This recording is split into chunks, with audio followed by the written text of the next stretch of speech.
Hi, my name's Cameron and I'm from Mobile Body Scans. We are the hirees of the machine of Inbody 530 machines to facilities. Today we're going to go through a group interpretation where we are going to briefly touch on all points, and this is aimed to cover a group of 5, 10, 20, 30 people in an information setting.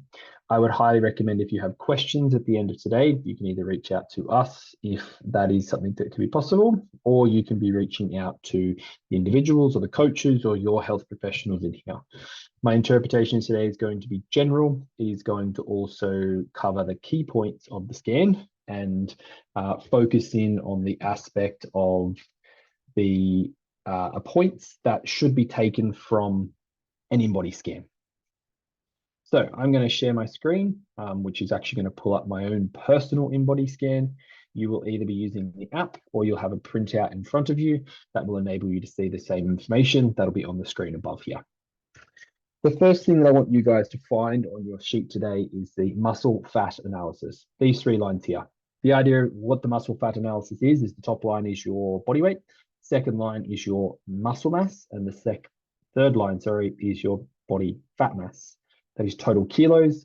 What is the percentage graph is generally a question that we get a lot, and that is the relativity to you of your height, age, and gender. Okay, so no 2 people are exactly the same in that standpoint. It gives you an indication of what is the under, out, normal, and over. Generally, in this modern day, we see a lot of overs, okay? Whether it's over in muscle mass or over in fat mass, it's very unlikely that we would see something in the unders, but there is that rare case in that standpoint.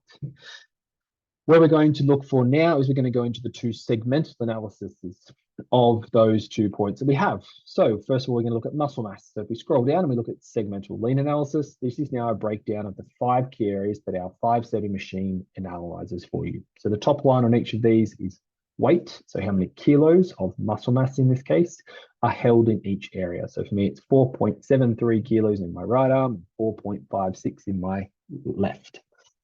Below that is a percentage, which is a great relativity to show which one holds a higher percentage, right? So my arms, my trunk hold a higher percentage of muscle mass than my legs do. So I may be looking at trying to increase my leg strength in the future training programs to try and make sure that I'm balancing that up a little bit and being a little bit less imbalanced. We're now going to scroll up and look across to the right-hand side here. So we're looking at segmental fat analysis. And this is, I guess, where the percentages are most used, because what we get out of this is, for example, in my right and left arm, I am about 200%, which means that I could halve my kiloage in that area. So realistically, it'd be 1.4 kilos of fat mass in each arm would probably be 200%. So I could get down to 0.7 kilos in each arm of fat mass. It is not possible to be 0% fat or 0 kilos of fat in our body. We would be dead. So at the end of the day, this is a great understanding of being able to look and go, okay, this is how much body weight I could possibly lose. So for me, there's a little bit in my arms, majority is in my trunk, which is probably the case for most of us in this day and age. And then there's a little bit less in my legs. Directly below that is our next point we're going to talk about, which is segmental circumferences. Now, the Inbody machine takes these circumferences at their absolute widest point of those areas. So your trainers or someone in your life may have taken a measurement with a tape measure before. They would usually measure off a certain anatomical point or a point they can come back to, and they'll be measuring the same point each time. Inbody machine just measures the widest point each time. So in some ways, to me, this is the truest circumferential change. Purely on the standpoint that it's the widest point. And if the widest point changes, that's a change that we want to be recording. Directly below that, we've got our visceral fat number. This scale goes from 0 to 25. If you are over 25, once you get to 24, it's a great point to be tracking. What is visceral fat? Visceral fat is the bad fats that sit around our organs. So we ideally want it to be as low as possible, but under 10 is seen to be quite healthy, between 7 and 10. People that are below 7 are seen to be people that have very low subcutaneous fat is the technological term. And realistically, there is different things that go on with that, but basically we want this in below number 10 or ideal of 10.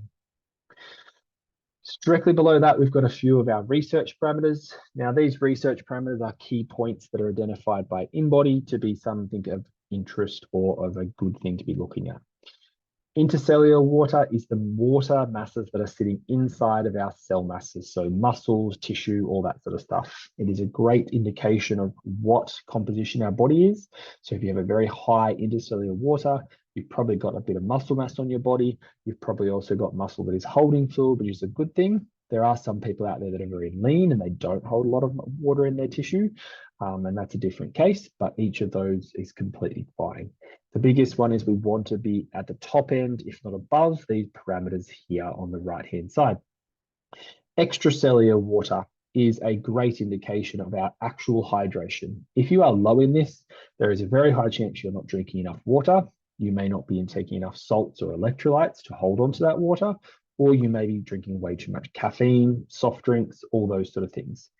I like to say to people the minimum number is the high end of the right-hand side, but everyone has their own interpretation of that. My reasoning is that we should be drinking roughly 3% of our body weight per day in liters. So if you're 100 kilos, you should be drinking somewhere around that 3 and a bit liters of water. That's just my personal beliefs that I've had with my own clients and from the industry information that I've seen. The next line down is base metabolic rate. Now that is how many calories you burn in a coma. Feel free to do some research into your base metabolic rate or talk to professionals in your life. There is a real good indication that we should always be consuming more calories above this, unless we want to be in a very high caloric deficit, which some people do choose to do. Bone mineral content is not bone density. It is Inbody's version of bone density. So it measures through the machine. The machine measures key bones in our bodies, our femurs and a few other key bones. And it determines how much impedance is there and gives a relativity of then what weight. We want it to be high. At the end of the day, we don't want to be looking down the bottom. If you are down the bottom, it is something to be discussing with a professional, I would say, to about how you could increase your bone density, because bone density is definitely something we want to try and be having elevated as we age, because we do not want to be having falls and breakages as we get older. In standpoint, doesn't matter if you're 20, 30, 40, 50 or 60, bone breaks are never a great thing from anything in that standpoint. Body cell mass is our next one, and body cell mass is the healthy cells, or the cells that are able to flow impedance is the wording from Inbody. If you have a low body cell mass, it just means the cells are not conducting electricity very well, which is a great sign that you have cells that have got some damage and other things. So we want to see this increase. So if you're doing one scan maybe today and one in a few weeks or months, whatever it is, ideally you want to be seeing that increase or getting higher over time to show that your body is becoming healthier. It's a basic metric that Inbody uses in that standpoint. The next two are averages of your circumferences above, and it also gives you the ability to compare how much muscle or how much does the muscle circumference and the actual fat circumference. For the ladies that are watching this, it is your bingo wing, right? That's how much sort of wet flip or flop underneath your arms are there. For the guys in the room, it's more that perspective of what is the difference between your actual external, the fat, and then to the muscle. End of the day, guys, we just want to see this to be narrow in terms of both of those getting close, because that means you're representing your muscle in your arms, and it's going to be the most appealing visually for most people, depending on the aesthetic look you want.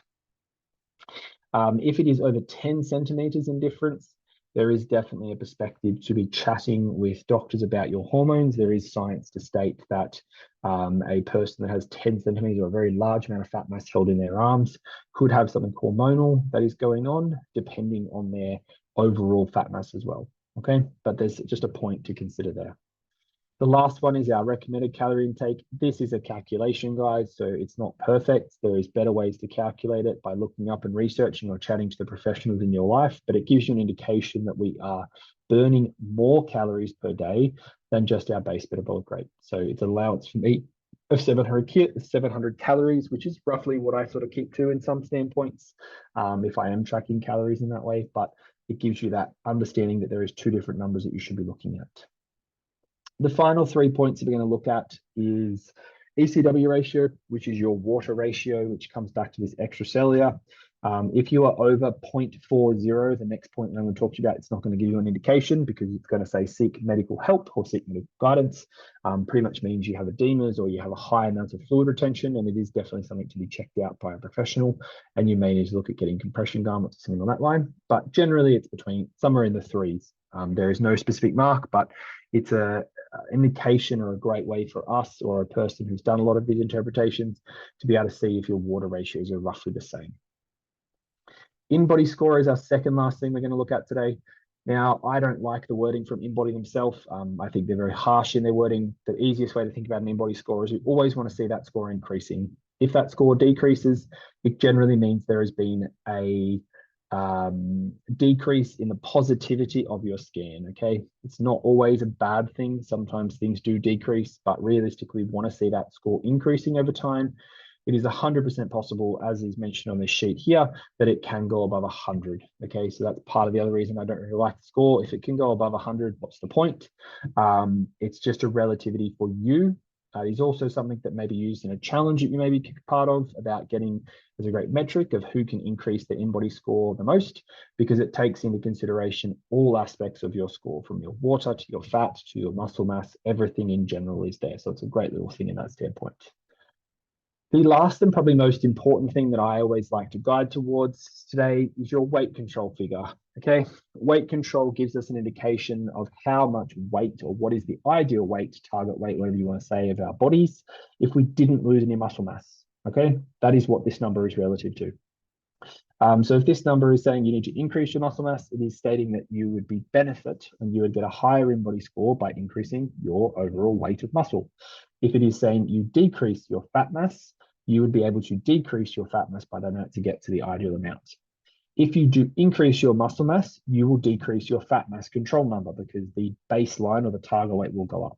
So again, this is a great representation for some of you to maybe be looking at this and going, I think I need to lose 40 kilos, but your target weight might be only 20 kilos away. So it's not as far away in that standpoint. These, again, is just a general interpretation and a basic look at the key points that I have done for many years with my own clientele in that standpoint and the people that I've interpreted for. Hopefully you've got some information out of today. And if the team have given you, or the people have given you, an interpretation guide, it is one way for you guys to be able to review what I've just said, which is the Inbody one here, and go back through some more information. But definitely reach out to the professionals in your life, or if you needed to reach out to us, it's mobilebodyscans.com.au. From there, we can do an interpretation or chat you through results. But at the end of the day, you've got professionals, please go see them. And from there, we can chat through any of these results and make sure that you're getting the most information out of it. And well done today on going through this interpretation. Enjoy.